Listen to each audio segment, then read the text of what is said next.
নমস্কার বন্ধুরা, কেমন আছো? আশা করি সকলেই ভালো আছো। কিন্তু আজকে কিছু কথা শোনার পর নিশ্চয়ই তোমরা মনে করবে যে কেউ ভালো নেই। তো তোমাদের সাথে আজকে যে বিষয়টি নিয়ে আমরা আলোচনা করতে এসেছি সেটা হচ্ছে যে বেকারত্ব।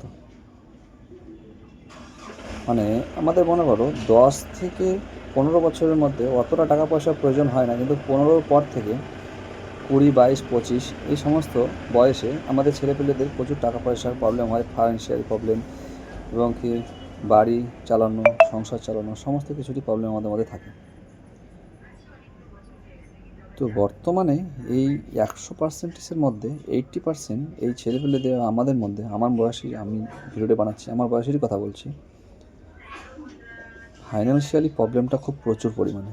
তো এর কারণটা, কী কারণে এতটা ফাইন্যান্সিয়ালি প্রবলেম, এর সমস্ত কিছুই আমি নেক্সট ভিডিও তোমাদের নিয়ে আসবো। এটি একটি অ্যাডভার্টাইজ দিয়ে দিলাম। তো এই পেজটির সঙ্গে ফলো থাকো। তো চলো নেক্সটে চলে আসবো এই বিষয়টি নিয়ে।